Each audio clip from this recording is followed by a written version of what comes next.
ഈ വണ്ടി കൊള്ളൂല, ഈ വണ്ടിക്ക് ലുക്കില്ല, ഈ വണ്ടിക്ക് ഓയിൽ കൂളിംഗ് ഇല്ല, ഈ വണ്ടിക്ക് ഒന്നുമില്ല. ഇങ്ങനെയൊക്കെയായിരുന്നു ഈ വണ്ടി ഇറങ്ങിയ സമയത്ത് ചില അണ്ണന്മാരുടെ സോ കോൾഡ് റിവ്യൂ. പക്ഷേ ഇങ്ങനെ പറഞ്ഞവന്മാരോടെല്ലാം ഒരു സൈഡിലോട്ട് മാറിയിരുന്നോളാൻ പറഞ്ഞിട്ട് യമഹ എൻ്റെ സെക്കൻഡ് അപ്ഡേറ്റുമായിട്ട് വന്നിരിക്കുകയാണ്. അത്യാവശ്യം സെയിൽസ് ഉള്ളൊരു വണ്ടിക്ക് മാത്രമല്ല ഇങ്ങനെ അപ്ഡേറ്റ് കൊടുക്കേണ്ട ആവശ്യമുള്ളൂ. അപ്പോൾ അതിൽ നിന്ന് മനസ്സിലാക്കേണ്ട കാര്യം എന്താണെന്ന് വെച്ച് കഴിഞ്ഞാൽ ഇത്രയേ ഉള്ളൂ. ഈ വണ്ടിക്ക് അത്യാവശ്യത്തിൽ കൂടുതലും സെയിൽസ് വരുന്നുണ്ട്. Back to autographer Mallu. നമ്മൾ ഇന്ന് കൊണ്ടുവന്നിരിക്കുന്നത് യമഹ FZ-X ആണ്. ഈ വണ്ടിക്ക് എന്തൊക്കെ അപ്ഡേറ്റ്സ് ആണ് വന്നത്, ഈ വണ്ടിയുടെ പ്രൈസ് എത്രയാണ് പുതിയത്, ഇതൊക്കെ അറിയാൻ നിങ്ങൾക്ക് ഭയങ്കര ആകാംക്ഷയുണ്ടെന്ന് എനിക്കറിയാം. എല്ലാം ഞാൻ പറഞ്ഞുതരാം. അധികം സമയം കളയാതെ, അധികം വെറുപ്പിക്കാതെ അടിപൊളിയായിട്ട് പറഞ്ഞുതരാം. അപ്പോൾ ആദ്യമായിട്ട് ഈ വണ്ടിയിൽ കയറിയിരുന്നപ്പോൾ എനിക്ക് തോന്നിയ പ്ലസ് പോയിൻ്റ് എന്ന് പറഞ്ഞു കഴിഞ്ഞാൽ ഈ വണ്ടിയുടെ സീറ്റിംഗ് പൊസിഷനാണ്. ഒരു ബുള്ളറ്റിലിരിക്കുന്ന സെയിം പൊസിഷൻ, ഒരു വ്യത്യാസമില്ല. ചെറിയ വ്യത്യാസം അങ്ങോട്ടോ ഇങ്ങോട്ടോ ഉണ്ടെങ്കിലും ഏകദേശം സെയിം പൊസിഷനാണ്. അധികം നമുക്ക് കുനിയണ്ട, കാല് മടക്കി അകത്തോട്ട് വെക്കണ്ട, നമുക്ക് നടുവൊടിഞ്ഞിരുന്ന് വണ്ടി ഓടിക്കണ്ട, നേരെ നല്ല സ്ട്രെയിറ്റ് ആയിട്ടിരുന്ന് വണ്ടി ഓടിക്കാം. ആകെയുള്ളൊരു ഡ്രോബാക്ക് എന്ന് പറഞ്ഞു കഴിഞ്ഞാൽ സ്പീഡ് കൂടി കഴിയുമ്പോൾ ചങ്കയിൽ കാറ്റടിക്കുക എന്നുള്ളതേ ഉള്ളൂ. അതായത് ഒരു 155cc വണ്ടിക്ക് R15 വേർഷൻ 4 അല്ലാത്തതുകൊണ്ട് തന്നെ കൂടി വന്നാലൊരു 120 കിലോമീറ്റർ അല്ലെ 130 കിലോമീറ്റർ സ്പീഡ് വരും. അത്രയൊന്നും വരത്തില്ല, ഒരു 120-125 കിലോമീറ്റർ സ്പീഡ് കയറും. അതും കൈ കൊടുത്ത് പിടിച്ചാൽ. ആ ഒരു സ്പീഡിൽ എന്തായാലും നമ്മൾ വണ്ടി ഓടിക്കാൻ പോകുന്നില്ല. മാക്സിമം ഒരു 70-80, അതൊക്കെയാണ് ഇതിൻ്റെ സ്വീറ്റ് സ്പോട്ട്. ആ ഒരു സ്പീഡിൽ വണ്ടി ഓടിക്കുമ്പോൾ വരുന്ന വിൻ ബ്ലാസ്റ്റ് സാധാരണയാണ്. അതിന് വലിയ പ്രൊട്ടക്ഷൻ്റെ ആവശ്യമൊന്നുമില്ല. നമ്മൾ ഇതും കൊണ്ട് ഒത്തിരി ലോങ് ഒന്നും പോകാൻ ഉള്ള ഒരാൾ ഒരിക്കലും ഒരു 155cc വണ്ടി എടുക്കത്തില്ലല്ലോ. അപ്പോൾ ആ ഒരു പ്രശ്നം ഇവിടെ ഒരു പ്രശ്നമല്ലാതായി മാറുകയാണ്. ഇനി ഇതിൻ്റെ എൻജിൻ പെർഫോമൻസിൻ്റെ കാര്യമൊക്കെ പറയുകയാണെങ്കിൽ സാധാരണ ഒരു FZയുടെ എൻജിൻ നമ്മൾ FC കുറച്ച് ഇങ്ങനെ വളഞ്ഞിരുന്ന് ഓടിക്കുന്നു, ഇത് നേരെ ഇരുന്ന് ഓടിക്കുന്നു എന്നുള്ളൊരു ഒറ്റ വ്യത്യാസമുള്ളൂ. Same engine, same power, same torque, എല്ലാ സാധനവും സെയിം. 7250 RPM 12.3 PS പവറാണ് ഈ വണ്ടിക്ക് കിട്ടുന്നത്. അതായത് ഈ വണ്ടിയും FZയെ പോലെ തന്നെ മിഡ് റേഞ്ചിന് വേണ്ടിയിട്ട് ട്യൂൺ ചെയ്തിരിക്കുന്നൊരു വണ്ടിയാണ്. 5500 RPM തന്നെ ഒരു 13.3 Nm ടോർക്കും ഈ വണ്ടി ഉൽപ്പാദിപ്പിക്കുന്നുണ്ട്. അതും ഒരു മിഡ് റേഞ്ച് ടോർക്കാണ്. ഈ വണ്ടി മെയിനായിട്ട് നോക്കുന്ന ഒരു എക്സിക്യൂട്ടീവ് ജോലി ചെയ്യുന്ന ഒരാളായിരിക്കും. അത്യാവശ്യം മഹനീയമായിട്ട് സിറ്റി കൂടെ ഓടിക്കാം, ഹൈവേ കൂടെ ഓടിക്കാം. അതായത് 2 വീലറെ തന്നെ എക്സിക്യൂട്ടീവായിട്ട്, കളക്ഷൻ എക്സിക്യൂട്ടീവായിട്ടൊക്കെ ജോലി ചെയ്യുന്ന ആളുകളായിരിക്കും കൂടുതലായിട്ട് ഈ വണ്ടി നോക്കുന്നത്. അപ്പോൾ ഈ വണ്ടി ആണോ FC ആണോ നല്ലതെന്ന് ചോദിച്ചു കഴിഞ്ഞാൽ, അതായത് FZ-S ആണോ FZ-X ആണോ നല്ലതെന്ന് ചോദിച്ചു കഴിഞ്ഞാൽ FZ-Sൻ്റെ കംപ്ലീറ്റ് ഡീറ്റെയിൽഡ് ഒരു റിവ്യൂ എൻ്റെ ഈ ചാനൽ തന്നെ, അതായത് വേർഷൻ 4ൻ്റെ റിവ്യൂ കിടപ്പുണ്ട്. അത്യാവശ്യം റീച്ചുള്ളൊരു റിവ്യൂ ആണ്, കയറി കണ്ടു നോക്കിയാൽ മതി. കുറച്ചുകൂടെ സ്പോർട്ടി ആയിട്ട് അഗ്രസീവായിട്ടിരുന്ന് ഓടിക്കേണ്ട ഒരു വ്യക്തിക്ക് FZ-S എടുക്കാം. അല്ലാതെ കുറച്ചുകൂടെ റിലാക്സ് ആയിട്ട് ഒരു ബുള്ളറ്റിലൊക്കെ ഇരുന്ന് ഓടിക്കുന്ന പോലെ ഓടിക്കണം എന്ന് വെച്ചാൽ ബുള്ളറ്റിൻ്റെ ഒരു ഫീൽ മൊത്തത്തിൽ കിട്ടുമെന്നല്ല ഞാൻ പറയുന്നത്. ആ പൊസിഷൻ മാത്രം ഏകദേശം ബുള്ളറ്റിൻ്റെ പൊസിഷനാണെന്നേ ഞാൻ പറഞ്ഞിട്ടുള്ളൂ. അപ്പം അങ്ങനെ ഓടിക്കണം എന്നുള്ള ഒരാൾ FZ-S X എന്ന് പറയുന്ന ഈ ഒരു വേരിയൻറ്റും തിരഞ്ഞെടുക്കും. പിന്നെ ഇതിലിരിക്കുന്ന എൻജിൻ എന്ന് പറയുന്നത് കാലാകാലങ്ങളായിട്ട് ഓടിത്തെളിഞ്ഞൊരു എൻജിനാണ്. FZയുടെ എൻജിൻ എന്നൊക്കെ പറഞ്ഞു കഴിഞ്ഞാൽ വലിയ കംപ്ലയിൻ്റ് ഒന്നും വരാത്ത എൻജിനാണെന്ന് നാട്ടുകാർക്ക് മൊത്തം അറിയാവുന്ന കാര്യമാണ്. അതുകൊണ്ട് തന്നെ ഈ വണ്ടിക്ക് ഓയിൽ കൂളിംഗ് ഇല്ലെങ്കിൽ ആകാശം ഇടിഞ്ഞു വീഴുമെന്ന് പറയുന്ന ചേട്ടന്മാരൊക്കെ ഒന്ന് ചെറുതായിട്ട് ആ സൈഡിലോട്ട് മാറി നിൽക്കേണ്ടതാണ്. ഇനി ഈ വണ്ടിയിൽ കൊണ്ടുവന്നിരിക്കുന്ന മെയിനായിട്ടുള്ള അപ്ഡേഷൻസ് എന്തൊക്കെയാണെന്ന് വെച്ച് കഴിഞ്ഞാൽ യമഹ ഒരിക്കലും മാറ്റാത്തൊരു സാധനം മാറ്റിയിട്ടുണ്ട്. അത് ഞാൻ ഈ വണ്ടി നിർത്തി കഴിയുമ്പം ഞാൻ നിങ്ങൾക്ക് കാണിച്ചു തരാം. പിന്നൊരു അപ്ഡേഷൻ എന്ന് പറഞ്ഞാൽ OBD2 ആയിട്ടുണ്ട്. പിന്നൊരു അപ്ഡേഷൻ എന്ന് പറഞ്ഞു കഴിഞ്ഞാൽ E20 ഫ്യൂൽ ആക്കിയിട്ടുണ്ട്. വേറൊരു അപ്ഡേഷൻ എന്താണെന്ന് വെച്ച് കഴിഞ്ഞാൽ ഇതിനൊരു പെയിൻറ്റ് സ്കീം എക്സ്ട്രാ വന്നിട്ടുണ്ട്. ഒരു ബ്ലൂ കളറ് എക്സ്ട്രാ ആയിട്ട് ഈ വണ്ടിക്ക് വന്നിട്ടുണ്ട്. പിന്നെ ഏറ്റവും വലിയൊരു അപ്ഡേഷൻ എന്ന് പറഞ്ഞാൽ എല്ലാ 150cc വണ്ടിക്കും യമഹ ട്രാക്ഷൻ കൺട്രോൾ കൊണ്ടുവന്നിട്ടുണ്ട്. 150cc വണ്ടിക്ക് ട്രാക്ഷൻ കൺട്രോളിൻ്റെ ആവശ്യമുണ്ടോ എന്ന് ചോദിച്ചു കഴിഞ്ഞാൽ നമ്മുടെ ഇന്നത്തെ റോഡ് കണ്ടീഷൻ എന്ന് പറഞ്ഞാൽ നേരത്തെ കണ്ട കുണ്ടും കുഴിയുള്ള റോഡിനേക്കാളിലും നല്ല അടിപൊളിയായിട്ട് ടാർ ചെയ്തിട്ടിരിക്കുന്ന റോഡാണ്. എല്ലാവരും കൈ കൊടുക്കും, എല്ലാവരും അങ്ങോട്ടും ഇങ്ങോട്ടുമൊക്കെ ബ്രേക്ക് പിടിക്കും. ബ്രേക്ക് പിടിക്കുമ്പോൾ പാളിക്കഴിഞ്ഞാൽ എല്ലാവരും വീഴും, അല്ലാതെ ആർക്കും പ്രത്യേകതയൊന്നുമില്ല. അപ്പോൾ അങ്ങനെ വീണ് കഴിയുമ്പം നമ്മുടെ കുറച്ചൊന്ന് മര്യാദയ്ക്കൊക്കെ ഇരിക്കാനുള്ളൊരു ഉപാധിയാണ് ഈ ട്രാക്ഷൻ കൺട്രോൾ എന്ന് പറയുന്നത്. സ്കിഡായി പോയി കഴിഞ്ഞാൽ എല്ലാ വണ്ടി എന്തായാലും വീഴും, വീഴത്തില്ല എന്ന് ഞാൻ പറയുന്നില്ല. പക്ഷേ ട്രാക്ഷൻ കൺട്രോൾ ഉള്ള വണ്ടിയുടെ വീഴ്ച കുറച്ചൊക്കെ മയം ഉണ്ടായിരിക്കും. അപ്പം അതുകൊണ്ട് തന്നെ നല്ല അടിപൊളി ഒരു ഇത് തന്നെയാണ് ട്രാക്ഷൻ കൺട്രോൾ കൊണ്ടുവന്നു എന്നുള്ളത്. നിങ്ങൾക്ക് കണ്ടാൽ തന്നെ അറിയാമല്ലോ, ഇതിൻ്റെ സസ്പെൻഷൻ ഞാൻ ചെക്ക് ചെയ്ത് കളിച്ചുകൊണ്ടിരിക്കുകയാണ്. അത്യാവശ്യം കൊള്ളാവുന്നൊരു സസ്പെൻഷനാണ്, വലിയതായിട്ട് നമുക്ക് അടിപ്പൊന്നും വരുന്നില്ല. ഞാൻ അത്യാവശ്യം കൊള്ളാവുന്ന കുഴി കൂടെയാണ് ഈ ചാടിച്ചുകൊണ്ടിരിക്കുന്നത്. സസ്പെൻഷൻ നല്ലതായതുകൊണ്ടാണ് ഞാനിങ്ങനെ കുഴി ചാടിച്ച് കളിക്കുന്നത്, അല്ലെങ്കിൽ ഞാൻ ആ സൈഡിൽ കൂടെ ഇങ്ങനെ കയറ്റിക്കൊണ്ട് പോകത്തേ ഉള്ളൂ. അപ്പോൾ നമുക്ക് എവിടെയെങ്കിലും ഈ വണ്ടി നിർത്തി വെച്ചിട്ട് ഈ വണ്ടി മൊത്തമായിട്ട് നിങ്ങളെ ഒന്ന് കാണിക്കണമല്ലോ. ഒരു റിവ്യൂ ചെയ്യുമ്പം വണ്ടി മൊത്തമായിട്ടൊന്നും കണ്ടില്ലെങ്കിൽ മോശമല്ലേ? വണ്ടിയുടെ മേളിൽ കയറിയിട്ട് ഈ ആംഗിൾ മാത്രം കാണാനാണെങ്കിൽ നിങ്ങൾ വല്ല വീഡിയോ ഗെയിമും കളിച്ചാൽ പോരെ, എന്തിനാണ് റിവ്യൂ കാണുന്നത്?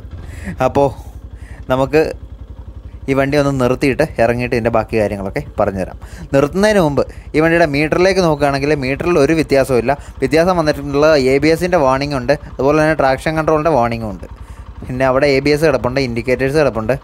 പിന്നെ ഇങ്ങോട്ട് വന്നു കഴിഞ്ഞാൽ പഴയ അതേ സാധനങ്ങൾ തന്നെയാണ് എല്ലാം ഉള്ളത്. സ്പീഡോ ഉണ്ട്, ഓടോ ഉണ്ട്, എല്ലാ സാധനങ്ങളും ഉണ്ട്.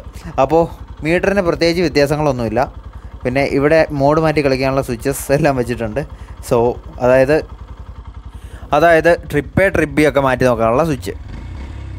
പിന്നെ ഹാൻഡിൽ ബാറിലേക്ക് വരുമ്പോൾ ഇതാണ് അതിൻ്റെ എൻജിൻ സ്വിച്ച്, ഇതാണ് നമ്മുടെ ഇഗ്നിഷൻ്റെ സ്വിച്ച് വരുന്നത്.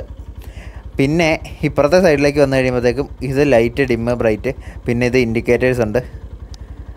ഡിമ്മ്, ബ്രൈറ്റ് കണ്ടോ, ഇൻഡിക്കേറ്റേഴ്സ് ഉണ്ട്, ഹോണുണ്ട്, പാസ് ലൈറ്റ് കൊടുത്തിട്ടുണ്ട്. അത്രയും സാധനങ്ങളാണ് അവിടെ വരുന്നത്. പിന്നെ ക്ലച്ച് അത്യാവശ്യം നല്ല സ്മൂത്തർ സൈഡാണ്. പിന്നെ കീ വരുന്നത് ഇവിടെ ടാങ്കിലാണ്, അവിടെയല്ല.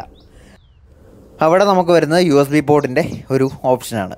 അപ്പോൾ നമുക്ക് പതുക്കെ ഈ വണ്ടിയെന്ന് ഒന്നിറങ്ങാം. അപ്പോൾ ഇതാണ് നമ്മുടെ പുതിയ Yamaha FZ-X എന്ന് പറയുന്നത്. വണ്ടി നിങ്ങൾ കണ്ടിട്ടുള്ള വണ്ടി തന്നെയാണ്. വണ്ടിക്ക് പ്രത്യേകിച്ച് വലിയ മാറ്റങ്ങളൊന്നുമില്ല. പക്ഷേ ചെറിയ മാറ്റങ്ങൾ, ചെറിയ കോസ്മെറ്റിക് ചേഞ്ചസ് ഒക്കെ ഉണ്ട്. അതിൽ പ്രധാനമായിട്ട് എടുത്തു പറയേണ്ട ഒരു മാറ്റം എന്ന് പറഞ്ഞാൽ ഒരു കാര്യമാണ്, യമഹ ഒരിക്കലും മാറ്റത്തില്ലെന്ന് കരുതിയൊരു കാര്യമാണ്. അത് ഞാൻ പറയാം. ഇപ്പോൾ നമുക്ക് വണ്ടി അടിമുടി ഒന്ന് നോക്കുമ്പോൾ ഭയങ്കര അടിപൊളിയാണ് വണ്ടി കാണാൻ. പിന്നെ ആ ഹെഡ്ലൈറ്റ്സിൻ്റെ പാർട്ട് അടിപൊളിയാണോ അടിപൊളിയല്ലോ എന്നുള്ളത് ഓരോരുത്തരുടെ പേഴ്സണൽ ചോയ്സാണ്. എനിക്ക് ആ ഒരു ഫ്യൂച്ചറിസ്റ്റിക് ഡിസൈനിനെ ഫ്യൂച്ചറിസ്റ്റിക് ആയിട്ട് തന്നെ കാണാനാണ് ഇഷ്ടം.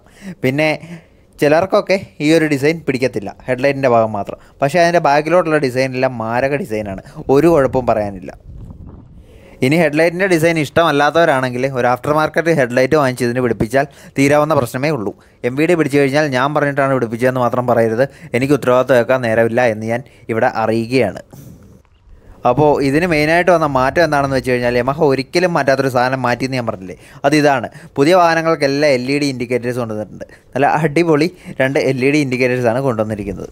ഇതിൻ്റെ ഹെഡ്ലൈറ്റിൻ്റെ ഭാഗം നോക്കുകയാണെങ്കിൽ പഴയ അതേ ഹെഡ്ലൈറ്റ് തന്നെയാണ്, അതുപോലെ തന്നെ വെച്ചിട്ടുണ്ട്. ആ ഹെഡ്ലൈറ്റ് കുറച്ച് കഴിയുമ്പോൾ അടുത്തൊരു അപ്ഡേഷനിൽ അത് മാറ്റാനുള്ള ചാൻസ് ഉണ്ട്. കാരണം എന്താണെന്ന് വെച്ചാൽ പലർക്കും ഇഷ്ടപ്പെടാത്ത ഒരേ ഒരു പാർട്ട് ആ ഒരു ഹെഡ്ലൈറ്റാണ്. ഇൻഡിക്കേറ്റർ ഞാനൊന്ന് ഇട്ട് കാണിക്കാം. ഇൻഡിക്കേറ്റർ തെളിഞ്ഞില്ലേ? ലൈറ്റാണോ തെളിഞ്ഞേ? സോറി. തെളിഞ്ഞ സ്ഥിതിക്ക് ലൈറ്റിനെ കുറിച്ച് പറയുകയാണെങ്കിൽ അടിപൊളി ഒരു ലൈറ്റാണ്. R15 വേർഷൻ 4 കണ്ടുവരുന്ന സെയിം, MT15 കണ്ടുവരുന്ന സെയിം ലൈറ്റാണത്. അത്യാവശ്യം നല്ല പ്രകാശമുള്ളൊരു ലൈറ്റ് തന്നെയാണ് രാത്രിയിൽ. പിന്നെ ഇൻഡിക്കേറ്റർ ഇപ്പോൾ ഓണാക്കിയിട്ടുണ്ട്. ഇതാണ് പുതിയ യമഹയുടെ LED ഇൻഡിക്കേറ്റർ. ഹോണ്ടയുടെ ഇൻഡിക്കേറ്ററുമായിട്ട് ചെറിയൊരു സാമ്യമൊക്കെ എനിക്ക് തോന്നി, പക്ഷേ അടിപൊളി ഒരു ഇൻഡിക്കേറ്ററാണ്. പണ്ട് തൊട്ടേ ഞാൻ ഏത് റിവ്യൂ ഇട്ടാലും യമഹയുടെ ഇൻഡിക്കേറ്റർ മാറിയില്ല, ഇൻഡിക്കേറ്റർ മോശമാണെന്ന് പറയാറുണ്ടായിരുന്നു. പിന്നെ ഇവിടെ ചെറുതായിട്ടൊരു ഗ്യാപ്പൊക്കെ കിടപ്പുണ്ട്, അത് നിങ്ങൾക്ക് കാണാമല്ലോ. ആ ഗ്യാപ്പെന്ന് പറഞ്ഞാൽ ഓയിൽ കൂളിംഗ് സിസ്റ്റം ഇല്ല എന്നുള്ളതിൻ്റെയാണ്. പിന്നെ ബ്രേക്സ്, ടയേഴ്സ് എല്ലാം പഴയത് തന്നെയാണ് വരുന്നത്. ABS ഡ്യുവൽ ചാനൽ വരുന്നുണ്ട്. ഈ പാർട്സൊക്കെ മെറ്റലാണ് വരുന്നത്. അപ്പോൾ ഇത്രയൊക്കെയാണ് പ്രധാനപ്പെട്ട അപ്ഡേഷൻസ്. ബാക്കി ഇതിൻ്റെ എൻജിൻ പവർ, പെർഫോമൻസ് അതൊന്നും ഈ വീഡിയോയിൽ പറയാത്ത എന്താണെന്ന് വെച്ചാൽ നേരത്തെ, അതായത് ഇത് ഇറങ്ങിയ സമയത്ത് ഞാൻ FZ-Xൻ്റെ ഒരു വീഡിയോ ചെയ്തിട്ടുണ്ട്. വളരെയധികം ഹിറ്റായിട്ടുള്ളൊരു വീഡിയോ ആണ്. അപ്പം അതിനകത്ത് സകലമാന ഡീറ്റെയിൽസ്, സകലമാന ഫീച്ചേഴ്സും ഞാൻ പറഞ്ഞിട്ടുണ്ട്. അപ്പോൾ അതൊക്കെ അറിയേണ്ടവർ അതിനകത്ത് പോയി നോക്കുക. സോ ഈ വണ്ടി എടുക്കുകയാണെങ്കിൽ നിങ്ങൾ കണ്ണും പൂട്ടിയെടുത്തോ, ഒരു കുഴപ്പമില്ല. നല്ല ഒന്നാന്തരം വണ്ടിയാണ്. FCയുടെ കഴിവ് തെളിയിച്ച എൻജിനാണ്. അതുപോലെ തന്നെ നല്ല ബുള്ളറ്റിലിരിക്കുന്ന പോലുള്ള ഇരിപ്പുമാണ് ഈ വണ്ടിയിൽ കിട്ടുന്നത്. പിന്നെ ഇപ്പോൾ നിങ്ങൾ എടുക്കാതിരിക്കുന്ന ഈ വണ്ടിയുടെ ഹെഡ്ലൈറ്റ് കാരണമാണെന്നുണ്ടെങ്കിൽ സീറ്റിൻ്റെ കാര്യം കൂടെ ഒന്ന് പറയണം. പറഞ്ഞില്ലേ മോശമാണ്. സീറ്റ് എന്നൊക്കെ പറഞ്ഞാൽ ഭയങ്കര അടിപൊളിയായിട്ടുള്ള, ഭയങ്കര കംഫർട്ടബിൾ ആയിട്ടുള്ളൊരു സീറ്റാണ്.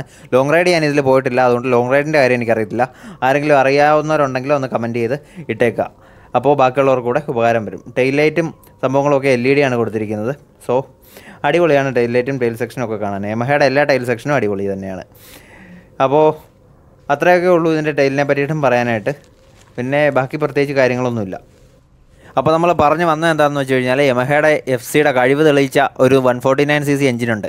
ആ എഞ്ചിനും പിന്നെ അത്യാവശ്യം കൊള്ളാവുന്ന യമഹയുടെ FCയുടെ സെയിം പാർട്സും, അതായത് ഞാൻ പറയുന്നത് ടാങ്ക്, ബോഡി തുടങ്ങിയിട്ടുള്ള കാര്യങ്ങളല്ല, ബാക്കി എൻജിൻ സംബന്ധമായിട്ടുള്ള, മെക്കാനിക്കൽ സംബന്ധമായിട്ടുള്ള പാർട്സ് എല്ലാം FCയുടെയാണ് വരുന്നത്. അതുകൊണ്ട് തന്നെ നിങ്ങൾക്ക് പേടിക്കാതെ എടുക്കാൻ പറ്റും. സർവീസ് ചെയ്യാനായിട്ട് ഇനി പുറത്ത് കൊടുക്കണമെന്നുണ്ടെങ്കിൽ FC സർവീസ് ചെയ്യുന്ന മെക്കാനിക്സ് ഇഷ്ടം പോലെ നമ്മുടെ നിരത്തിലുണ്ട്. അവരുടെ ആരുടെയും കൈ കൊണ്ട് കൊടുത്തു കഴിഞ്ഞാൽ സുഖമായിട്ട് സർവീസും ചെയ്ത് കിട്ടും. പിന്നെ അത്യാവശ്യം ഒരു 40-45 മൈലേജും കിട്ടുന്നുണ്ട്. സോ എന്തുകൊണ്ടും നല്ലൊരു ചോയ്സ് തന്നെയാണ് യമഹ FZ-X എന്ന് പറയുന്നത്. അപ്പോൾ ഈ വീഡിയോ നിങ്ങൾക്ക് ഇഷ്ടപ്പെട്ടെങ്കിൽ നിങ്ങൾ ഈ ചാനലൊന്ന് സബ്സ്ക്രൈബ് ചെയ്ത് വെക്കുക. ഈ ചാനലിൽ ഒരുപാട് വീഡിയോസ് വരുന്നുണ്ട്, വാഹന സംബന്ധമായിട്ടുള്ളതും കുറച്ച് ട്രാവൽ വീഡിയോസും ഒക്കെ ഈ ചാനലിൽ വരുന്നുണ്ട്. അപ്പോൾ ഞാൻ ഈ വണ്ടി എടുത്ത് ഒരു റൗണ്ട് ഓടിക്കട്ടെ, നിങ്ങൾ ഈ ചാനൽ സബ്സ്ക്രൈബ് ചെയ്യുന്ന കാര്യം ഒന്ന് പരിഗണിക്കൂ. This is autographer Mallu signing off. കുറേ വീഡിയോസ് കിടപ്പുണ്ട് ചാനലിൽ, നിങ്ങൾ പോയിട്ടൊന്ന് കണ്ടു നോക്കുക, ജസ്റ്റ് ഒന്ന് കണ്ടു നോക്കിയാൽ മതി. അപ്പോൾ എൻ്റെ സീറ്റ് ഹൈറ്റിൻ്റെ കാര്യം കൂടെ പറയുകയാണെങ്കിൽ ഞാൻ 5'7" ഉള്ള ഒരാളാണ്, എനിക്ക് സുഖമായിട്ട് 2 കാലും കുത്തി നിൽക്കാൻ പറ്റുന്നുണ്ട്. സോ നമുക്ക് വണ്ടി എടുത്ത് ഞാനൊന്ന് ഓടിക്കട്ടെ, നിങ്ങൾ പോയിട്ട് ചാനലൊന്ന് സബ്സ്ക്രൈബ് ചെയ്ത് വയ്ക്കൂ. This is autographer Mallu signing off from this video. Thank you for watching.